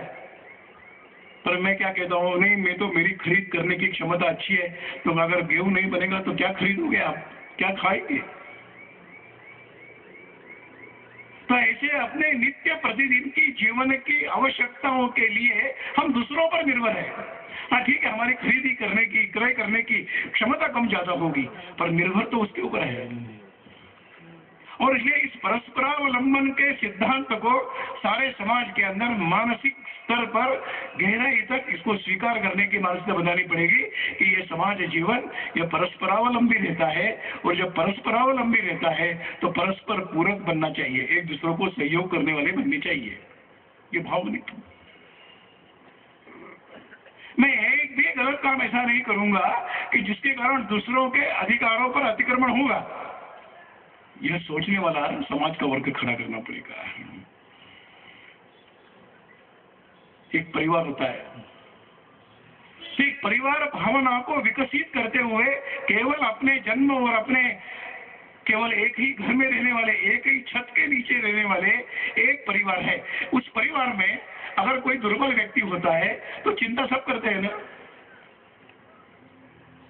घर में किसी को बीमारी है, बहुत अस्वस्थ है, और दिवाली का पर्व आया तो बाकी घर के लोग मेजॉरिटी से तय करते हैं कि इस घर के 5 में से 4 लोग स्वस्थ है, एक बीमार है, और इसलिए हम मेजॉरिटी से तय करेंगे कि मिष्टान्न बनेगा। क्या उसको कोई परिवार कहेगा? क्या परिवार कभी मेजॉरिटी माइनॉरिटी पर नहीं चलता है, परिवार चलता है आपसी आत्मीयता के संबंधों पर, उस भाव पर चलता है। और ये आज आवश्यकता है कि जो परिवार भाव है वो परिवार भाव का दायरा थोड़ा और बढ़ जाए। ये अपना समाज ही अपना एक परिवार है। क्यों? तो हम परस्पर एक दूसरे के लिए पूरक बनना चाहिए, परस्पर एक दूसरों के बारे में एक दूसरों पर निर्भर है, और अगर निर्भर है तो समाज की दुर्बलता की चिंता करने वाला समाज का सबल वर्ग बनेगा। इस प्रकार का परिवार भाव को विकसित करना, इसकी आज आवश्यकता ध्यान में आती है। और इसलिए इसका विचार करते समय कहा गया, सभी ने कहा, सभी महापुरुषों ने यही कहा, फिर उसमें डॉक्टर हिडगेवार जी भी आते हैं और भी कई महापुरुष आते हैं, सबने कहा कि इस समाज के अंदर अगर कुछ निर्माण करने की आवश्यकता है तो बंधुत्व का भाव निर्माण करने की आवश्यकता है। इसलिए कहा गया भारत माता है, हम एक दूसरे के भाई है। विद्यालयों की पाठ्य पुस्तकों में प्रथम पृष्ठ पर वो प्रतिज्ञा लिखी हुई है, भारत मेरा देश है, सारे भारत में रहने वाले सब भारत के निवासी मेरे भाई बहन है। पर वो कहां तक हो गई? यहाँ तक, जुआ तक। क्या यह प्रतिज्ञा अंतःकरण में उतर रही है? क्या ये मेरे जीवन का भाव बन रहा है क्या? और इसलिए अगर इस समस्या का निवारण अगर कुछ करना है तो इस बंधुत्व की भावना को विकसित करते हुए, दायरा बढ़ाते हुए इसकी बात सुनो। और उसका आधार यही रहेगा कि परस्परावलंबी जीवन है, परस्पर पूरकता के बिना समाज आगे नहीं चल सकता है। इस भाव को, इस विचार को स्वीकार करते हुए और इस भाव को विकसित करना पड़ेगा। और समाज के परिवर्तन की बात करेंगे, सारे समाज में कोई बिजली के बटन के समान, बटन दबाया तो लाइट चले गए, बटन दबाया तो लाइट आ गए, इस प्रकार का परिवर्तन विज्ञान के द्वारा किए गए उपकरणों में हो सकता है, लेकिन व्यक्ति के मन में नहीं हो सकता है। इसलिए हर व्यक्ति को इस बात को समझकर अपने व्यवहार में परिवर्तन लाना पड़ेगा। ऐसे व्यक्तियों में जो परिवर्तन आता जाएगा तब कहीं समाज जीवन में, समूह जीवन में कुछ परिवर्तन आने की अपेक्षा हम रख सकते हैं। तीसरा एक सूत्र बताया गया कि एक सहभागिता का सूत्र है। समाज के सब प्रकार के लोगों को सामाजिक जीवन में, राजनीतिक जीवन में, शिक्षा के जगत में, उद्योगों के जगत में सहभागी बनाने की एक मानसिकता बननी चाहिए। सामाजिक संस्थाएं बनेंगी, जाति के आधार पर बनेंगी नहीं, हिंदू समाज की बननी चाहिए। गणेश उत्सव होंगे, किसके होंगे? उस गली में रहने वाले, नगर में रहने वाले, मोहल्ले में रहने वाले सबका उत्सव होना चाहिए। ये तो उसका जो नेता रहता है, उसकी जाति के लोग उसके साथ जुड़ जाते हैं और फिर वह उत्सव, वह कार्यक्रम उस जाति के लोगों के प्रभाव में चलता है, सारे समाज का नहीं बनता है। तो सहभागिता का सूत्र, सहभागिता का तत्व स्वीकार करते हुए इन सबको लेना पड़ेगा, साथ में लेना पड़ेगा। ऐसी मानसिकता बननी चाहिए। तो गली का, मोहल्ले का, गांव का, शहर का उत्सव बनेगा, किसी एक जाति बिरादरी का नहीं। तो हम लोग किसे बहुत शक्तिशाली है, तो हमने साधु संतों को भी जातियों में बांटने का काम पूरा किया है। ये संत किसके हैं? इस जाति के हैं। इतने शक्तिशाली तो हम लोग हैं। इसलिए सहभागिता का यह सत्य तत्व है, ये सिद्धांत है। इसको केवल सिद्धांत के विचारों के स्तर पर नहीं तो व्यवहारों के स्तर पर लाने की आवश्यकता रहेगी। और एक बात सारे विद्वानों के द्वारा रखी गई कि जब तक इस समाज के अंदर दारिद्र्य रहेगा तब तक विषमता रहने वाली है। इसलिए इस गरीबी को समाप्त करने का एक मानस बनना तो चाहिए। गरीबी है और विषमता नहीं रहेगी। आज के युग में कठिन लगता है, व्यक्ति उसके आर्थिक संपन्नता के ऊपर और विपन्नता पर उसके साथ व्यवहार करता है। जब मैंने कहा ना, आप कहने की बात आती है, रास्ते पर रिक्शा चलाने वालों को कोई आप नहीं कहता है, और बाजार में कुली का काम करने वाला, सामान ढोने वाले व्यक्ति को कोई निवेदन नहीं करता है, उसको तो आदेश देते, उठाओ भाई। तो कहाँ गया आपका सूत्र, आपका भाव कहाँ चला गया है? और इसलिए दारिद्र्य के, आर्थिक विपन्नता, आर्थिक सबलता के आधार पर जो व्यवहार होता है, उस व्यवहार में परिवर्तन लाने की आवश्यकता रहेगी। इसलिए शिक्षा के द्वारा, उद्योगों में अधिकारों के द्वारा इस प्रकार के उनके अंदर भी आर्थिक संपन्नता आए और आर्थिक संपन्नता के साथ साथ धीरे धीरे विषमता का व्यवहार भी समाप्त होता जाए, इसकी आवश्यकता। एक सूत्र और बताया गया, एक स्वातंत्र्य मिलना चाहिए। पर हमारी परिभाषा आज स्वातंत्र्य यानी युद्ध के साथ हमने जोड़ दी। इस राजा ने उस राजा का पराभव किया तो वो हार गया, ये जीत गया, इससे हमने मुक्ति पाली। तो ये स्वतंत्रता का जो सूत्र है वो केवल राज्य परिवर्तन के लिए, केवल युद्धों के विजय पराजय के साथ न जोड़ते हुए समाज जीवन में सब प्रकार का स्वातंत्र सबको रहे, सबको सम्मान का भी प्राप्त करने का अधिकार रहे, ये भी स्वातंत्र की परिभाषा में आता है ना। तो विद्यालय में प्रवेश मिलेगा, सब दूर प्रवेश मिलेगा, नौकरी में प्रवेश मिलेगा, सामाजिक जीवन में प्रवेश मिलेगा, ये स्वातंत्र की परिभाषा है। इस प्रकार का मानस समाज के अंदर बनना चाहिए। और इसलिए इस प्रकार के दिशा में जो प्रयास चले, वो प्रयास और अधिक शक्तिशाली होने की आवश्यकता है। क्षमताओं के आधार पर किसी के साथ भेदभाव नहीं करना चाहिए। क्या प्रकृति क्षमता के आधार पर कोई भेदभाव करता है? क्या भारत में नहीं करते हैं, अमेरिका में करते होंगे। छोटे लोग और बड़े लोग, ऐसा संघर्ष नहीं है। काले और गोरे, ऐसा संघर्ष नहीं है। बुद्धिमान और बुद्धिहीन, ऐसा संघर्ष नहीं है। हमने मान लिया कि ये प्रकृति द्वारा प्राप्त क्षमताएं हैं, इसलिए उसको हमने कभी भेद का कारण नहीं बनाया है। परंतु ये प्रकृति के द्वारा है। प्रकृति के द्वारा प्राप्त विषमता ये भेद का कारण नहीं बनी, लेकिन जाति भेद का कारण बन गई। ये अपनी समस्या है, इसके संबंध में कुछ सोचने की आवश्यकता रहेगी, तो लगता है। और इसलिए जब हम कहते हैं कि तत्व और व्यवहार, और तत्व अलग है, व्यवहार अलग है, और तत्व के अनुसार व्यवहार नहीं होता है, तो कहीं ना कहीं दोष है, इसको स्वीकार करना पड़ेगा। तत्व गलत है अथवा व्यवहार गलत है, दोनों सही नहीं हो सकते। अगर दोनों अलग अलग है तो दोनों सही नहीं हो सकते। इस प्रकार का एक जागरण समाज के अंदर आना चाहिए। जो प्रयास चले अनेक वर्षों से, थोड़ा विलंब हुआ मैं जानता हूं, पर थोड़ी और समय लेकर मैं इस विषय को पूरा करना चाहूंगा। आज अगर आवश्यकता है तो ये सारा समाज अपना समाज है ऐसे मानने वाली एक बहुत बड़ी शक्ति खड़ी करना है। ये मेरा है, यह भाव विकसित करना पड़ेगा।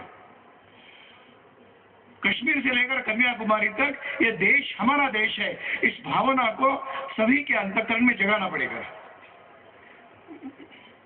कुरीतियों को कुरीतियां मानकर इसको धर्म के आधार, धर्म का अधिष्ठान नहीं है, इस प्रकार का जागरण समाज के अंदर करना पड़ेगा। एक न्याय अन्याय की बात आती है तो सामाजिक न्याय है। सामाजिक न्याय में महिला, वृद्ध, अपंग, दुर्बल, गरीब, इनके साथ भी न्यायपूर्ण व्यवहार कानून के आधार पर नहीं, आत्मीयता के आधार पर। इस प्रकार के सामाजिक न्याय को स्थापित करने के लिए और सब प्रकार के प्रयत्न करने पड़ेंगे, और न्यायपूर्ण व्यवहार होगा, अन्याय नहीं होगा। तो फिर सब एक, अगर इस सूत्र को समाज स्वीकार कर लेता है तो कई प्रकार की समस्याएं आज मुक्त हो सकती है। परंतु क्या हुआ, न्याय करने वाले लोग रहे, अन्याय करने वाले लोग रहे, और अन्याय सहन करते करते हम अन्याय सहन करने वाली जाति बन गए। इसलिए कभी कुछ लोग कहते हैं कि भाई हमारे यहाँ एक साफ सफाई करने वाला कर्मचारी आता है, उसको हम घर में बुलाते हैं, तो कहता है नहीं नहीं मैं यहीं पर ठीक हूँ। तो उसके मन के अंदर में यहीं पर ठीक हूँ, जो हीनता का भाव है उसको भी समाप्त करना है। मैं हीन नहीं हूं। और ये न्याय का अन्याय का व्यवहार नहीं होगा, समानता का व्यवहार होगा। पर समान बातों से बात पूरी नहीं होती है। कानून के द्वारा समान अधिकार प्राप्त हो गए, लेकिन मन के अंदर का जो एक विद्वेष है, जो द्वेष है, जो एक कमी है, जो एक कुरीतियां के कारण भरा हुआ अंतःकरण है, वो कैसे मुक्त होगा? लोग कहेंगे क्या मजबूरी है, इस बात को स्वीकार करना पड़ता है, नहीं तो जेल में जाना पड़ेगा। जेल में जाने के भय से सामाजिक परिवर्तन की प्रक्रिया को गति प्राप्त नहीं होगी जब तक समाज इसको अंतःकरण से स्वीकार नहीं करेगा। और इसलिए इस प्रकार के प्रयत्न करने की आवश्यकता रहेगी। सामाजिक प्रश्न जो होते हैं वो सारे समाज के होते हैं, इसको स्वीकार करना पड़ेगा। ऐसी मानसिकता निर्माण करनी पड़ेगी। सामाजिक प्रश्न किसी समूह के नहीं बनते। अगर इस समाज के अंदर महिलाओं के प्रश्न है तो महिलाओं के प्रश्न नहीं है, वो हिंदू समाज के प्रश्न है। यहाँ वृद्धों के प्रश्न नहीं है, यहाँ स्पृश्यों के प्रश्न है और अस्पृश्यों के प्रश्न ऐसा नहीं है, ये सारे समाज के प्रश्न है। इस प्रकार का व्यापक एक विशाल दृष्टिकोण रखकर विचार करने वाले लोग एक शाश्वत नियम को स्वीकार करना पड़ेगा। शाश्वत नियम क्या है? जैसा करोगे वैसा पाओगे। अगर हम जाते हुए रास्ते में किसी को नमस्कार करेंगे तो सामने वाला नमस्कार करेगा, हम गाली देंगे तो वो गाली देगा।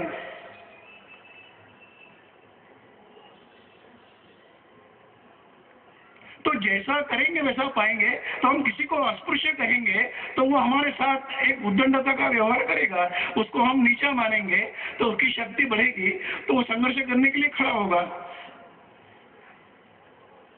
इसलिए जैसा करेंगे वैसा पाएंगे, ये शाश्वत नियम है। आप जिस प्रकार का बीज बोओगे उसी प्रकार के फल निकलेंगे। तो समाज का एक सम्भ्रांत पढ़ा लिखा संपन्न शक्तिशाली वर्ग उसने सोचना चाहिए कि आज हम समाज के अंदर ऐसे बुराइयों के विरुद्ध अच्छे बीज बोना प्रारंभ करें, तो कभी न कभी भविष्य में अच्छे वातावरण को हम अनुभव कर सकते हैं। एक बात और ध्यान में रखनी चाहिए कि कोई व्यवस्था में दोष आता है तो किसी अकेली व्यवस्था में नहीं आता है। अगर अपने देश में धर्माधारित, धर्म जिसको आज माना जाता है, उसके आधार पर एक विश्वास श्रद्धा लेकर चलने वाला अगर समाज का वर्ग है, तो धर्म के अंदर आई हुई विसंगतियों को समझकर सही धर्म के मार्ग पर नहीं चलेगा तो यहाँ अधर्म ही होने वाला है। इसलिए ये समाज, भारत में रहने वाला हर व्यक्ति धर्म के आचरण करने वाला, धर्म के मार्ग पर चलने वाला, सत्य के न्याय के मार्ग पर चलने वाला बने, इसकी आवश्यकता है। धार्मिक क्षेत्र में आया हुआ पतन वो शिक्षा के क्षेत्र में भी आएगा, उद्योगों के क्षेत्र में भी आएगा, आर्थिक क्षेत्र में भी आएगा, राजनीतिक क्षेत्र में भी आएगा। इसलिए क्योंकि अपने यहाँ पर सारा समाज जीवन उसको धर्म की परिभाषा में जोड़ने का प्रयास किया है। उस धर्म को समझकर समाज जीवन के सभी क्षेत्र चलने चाहिए। आज उस धर्म का ह्रास हुआ है, और धर्म, ये जो मैंने कहा कि धर्म ये जीवन शैली से जुड़ी हुई बात है। उस जीवन के मूल्यों के आधार पर चलने वाला व्यक्ति जीवन के हर क्षेत्र में खड़ा रहेगा तो ये समाज, ये देश एक शक्ति के रूप में खड़ा हो सकता है। इसकी आवश्यकता है। इसलिए अगर कहा जाए तो इस देश के अंदर वास्तव में एक धर्म सत्ता स्थापित होने की आवश्यकता है। धर्म सत्ता बनेगी। मंदिर, साधु संत ये अपने मार्गदर्शन के केंद्र बनने चाहिए। परिवार एक सामाजिक संस्कार देने वाला केंद्र बनना चाहिए। केवल शुद्ध उच्चारण, संस्कृत श्लोक, सुभाषित कहने वाले नहीं, सामाजिक जीवन में जिस प्रकार का आचरण करना चाहिए ऐसी शिक्षा घरों के अंदर मिलनी चाहिए। सामाजिक संस्थाएं परस्पर व्यवहार, परस्पर पूरकता के आधार पर समाज जीवन की संस्थाओं ने अपने अपने क्षेत्र में काम करना चाहिए, परंतु हम सब मिलकर एक सही दिशा में चलेंगे, इस प्रकार का भाव निर्माण करने की आवश्यकता रहेगी। ऐसे सकारात्मक प्रयासों को निरंतर चलाते रहना पड़ेगा। तब कुछ वर्षों के बाद हम अनुभव कर सकते हैं कि इस देश निर्दोष समाज बनता जा रहा है। इस निर्दोष समाज के आधार पर राष्ट्र एक शक्ति के रूप में खड़ा हो रहा है, और शक्ति के रूप में खड़ा करना यानी दूसरों पर आक्रमण करने के लिए नहीं, तो सारे विश्व को भी एक धर्म के मार्ग पर चलने की प्रेरणा यहाँ से प्राप्त होने वाली है। ये विश्व के कुल मिलाकर परिवर्तन में ये भारत का दायित्व है। उस दायित्व को पूरा करने वाला समाज खड़ा करना ये आज समय की मांग है, आज ये आवश्यक बात है।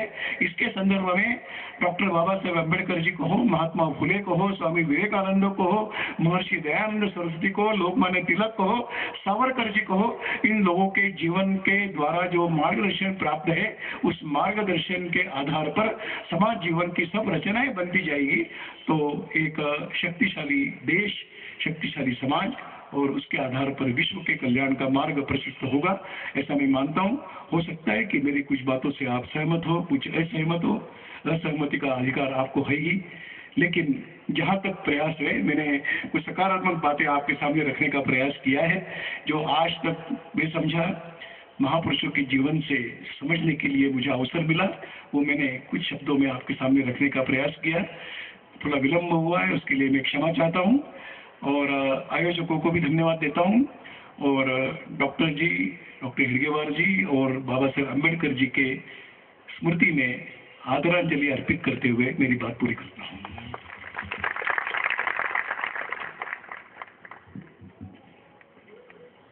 आज का यह विषय जब हम सभी के बीच पहुंचा था तो हम सभी ने इस बात की कल्पना संभवतः पूरी तरह से नहीं की होगी कि इस विषय के इतने सारे आयाम हमको सुनने को मिलेंगे, किंतु आदरणीय भैया जी जोशी ने अपने वर्षों के अनुभव, अपने कृतित्व के अनुभव, व्यक्तित्व के अनुभव, समाज जीवन में सीधे संपर्क के कारण से जो अनुभव प्राप्त हुए उससे हम सभी को लाभान्वित किया है।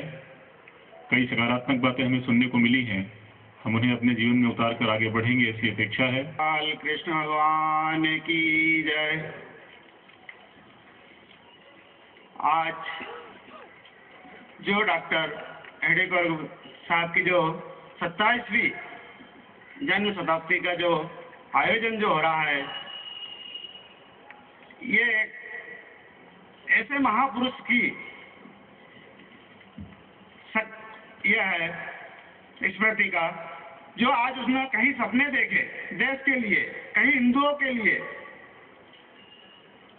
उस सपने के अंतर्गत आज हम सभी यहाँ पर जो आज मंच पर एकत्रित हुए हैं, श्री भैया जी, अशोक जी और सभी यहाँ पर उपस्थिति सभी को मैं प्रणाम करता हूँ।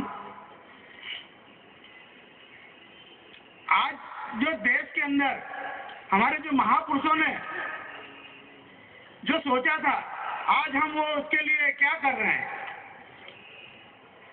हिंदू, हम कहते हैं कि हिंदू, हम गर्व से कह रहे हैं हम हिंदू हैं, पर आज हम हिंदू के लिए क्या कर रहे हैं। आज देश के अंदर गौ माता, गंगा और गौरी, इन तीनों चीजों के ऊपर जो आज अत्याचार हो रहा है, उसके लिए हम गर्व से हिंदू नहीं कह सकते हैं। क्योंकि आज गौ माता, आज हम खुद हिंदू लोग होकर गौ माता कसाईयों के हाथ बेच रहे हैं। ये बड़े दुख की बात है, क्योंकि आज हजारों गायें कट रही है और एक ऐसा समय आएगा जब हम हमारे बच्चों को या हमारे पीछे वाले पीढ़ी को दिखाने के लिए गाय का केवल एक फोटो दिखा सकते हैं। उस समय हम बड़े पछताएंगे कि आज हमारे गौ माता, जिसको हम कहते हैं, जिसके अंदर 33 करोड़ देवता का वास बताते हैं, हमारे ऋषि मुनि सभी बताते गए हैं कि हम गौ माता के अंदर 33 करोड़ देवता हैं। आज उसी देवता को हम, उसी गौ माता को हम माँ तो कह रहे हैं, पर माँ के लिए हम उसका फर्ज नहीं निभा रहे हैं। आज गंगा के लिए हम गणेश उत्सव मना लेते हैं, नवरात्रि मना लेते हैं और अपने घर का पूरा कचरा जो है वो ले जाके गंगा के अंदर हम डाल देते हैं। ये हिंदुओं के लिए नहीं, हम गर्व से नहीं कह सकते हैं कि हिंदू है। ये इसके लिए हम सभी को एक परिवर्तन करना पड़ेगा कि हम हिंदू है। आज देश के अंदर यह स्थिति बनती जा रही है कि गौ माता दर कम से कम होती जा रही है। आज बड़ा से बड़ा किसान भी एक गाय को पालने को तैयार नहीं है। एक छोटी जैसी घटना, एक हमारे पास से एक पटेल 2 गाय लेके आए और बोला, महाराज जी ये गाय हमको दान करना है। जबकि अच्छे संपन्न किसान थे, वो हजारों बीघा जमीन है उनके पास, हजारों भैंसे हैं और दोनों गाय वो लेके गौशाला में लेके आए। बोला महाराज ये गाय हमको दान करना है। तो मैंने कहा ठीक है बड़े साहब, आप गाय तो दान कर रहे हैं, पर आपके पास इतनी जमीन है, आप इतनी भैंसों की व्यवस्था कर रहे हैं, तो 2 गाय की व्यवस्था आप नहीं कर सकते हो। अरे बोले नहीं महाराज, बोले कोई संभालने वाला नहीं है, ऐसा उनने। मैंने कहा देखिए आपके माता पिता तो होंगे। बोले हाँ है ना।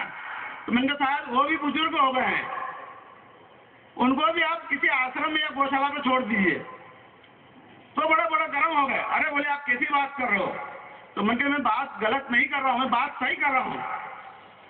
आप कह रहे हो हम हिंदू हैं, पटेल है, हजारों बीघा जमीन है, आपके पास 50 भैंस है, उनकी आप सेवा कर रहे हैं, पर एक गौ माता की सेवा नहीं कर रहे हैं।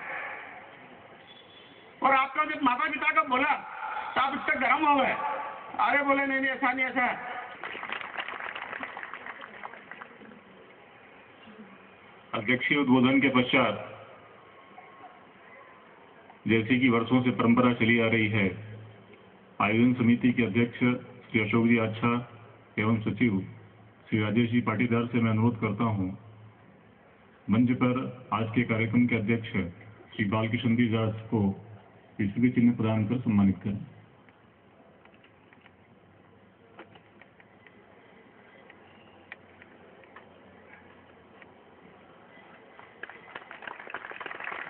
इसी क्रम में मैं आपसे अनुरोध करता हूं, आज के कार्यक्रम के हमारे मुख्य अतिथि एवं मुख्य वक्ता परम आदरणीय भैया जी जोशी को आप स्मृति चिन्ह भेंट करें।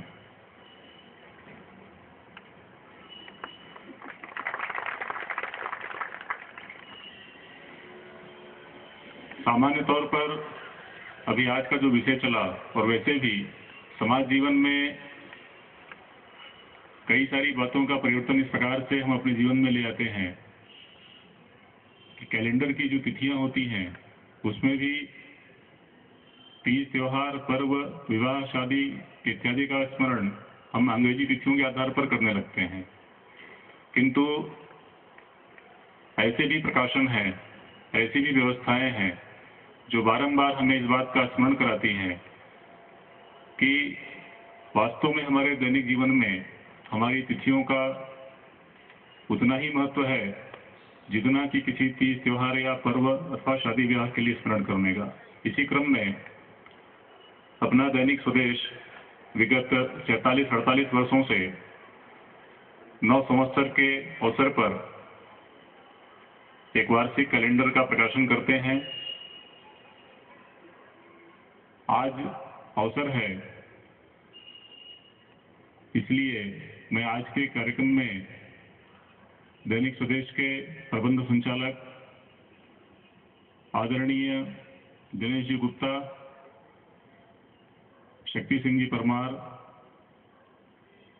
अपने मध्य भारत प्रांत के प्रांत संघ चालक आदरणीय अशोक जी सोहनी, महानगर के संघ चालक आदरणीय श्रीपाद जी जोशी, दैनिक स्वदेश के उज्जैन जिला इकाई के श्री ललित जी ज्वेल, आप सभी महानुभावों को मैं मंच पर आमंत्रित करता हूं दैनिक स्वदेश के इस संवत्सर के वार्षिक कैलेंडर के विमोचन के हेतु। आप सभी महानुभाव मंच पर सादर आमंत्रित हैं।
इस पंडाल के बाहर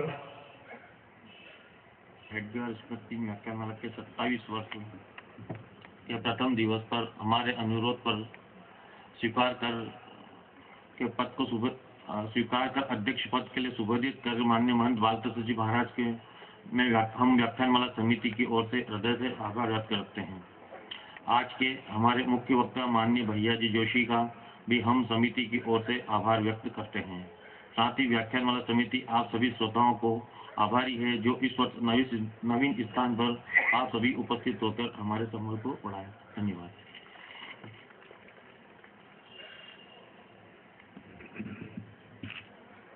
आप सभी को अभिमत पत्रक दिए गए हैं। आपका जैसा भी अभिमत हो, बाहर पेटिकाएं हैं उसमें आप डाल सकते हैं अपना अभिमत।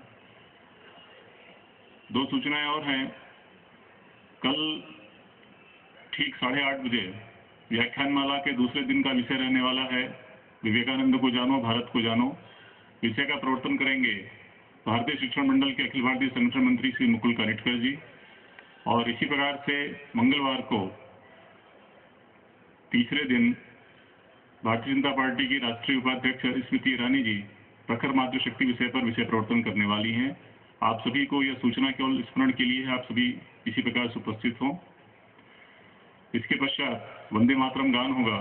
वंदे मातरम गान के लिए आमंत्रित हैं यामिनी पांडे एवं नवधा सोनी। मातरम वंदे मातरम सुजलां सुफलां मलयज शीतलां शस्य श्यामलां मातरं वन्दे मातरं शुभ्रज्योत्स्नां पुलकितयामिनीं फुल्लकुसुमितद्रुमदलशोभिनीं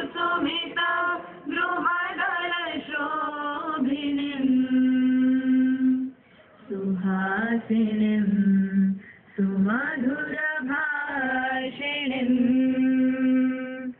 सुखदां वरदां मातरं वन्दे मातरम् कोटि कोटि कंठ कल कल निनाद कराले कोटि कोटि भुज धृत कर करवाले अबरा किनो माय तो बोले बहुबलधारिणीं नमामि तारिणीं रिपुदलवारिणीं मातरं वन्दे मातरम् तुमि विद्या तुमि धर्म तुमि हृदि तुमि मर्मा त्वं हि प्राणा शरीरे बाहुते तुमि मा शक्ति हृदये तुमि मा भक्ति तोमारोई प्रतिमा गई मंदिरे मंदिरे वन्दे मातरम् त्वं हि दुर्गा दश प्रहरणधारिणीं कमला कमलदलविहारिणीं वाणी विद्या दायिनीं नमामि नमामि कमला अमला मतुला सुजला सुफला मातरं वन्दे मातरम् श्यामला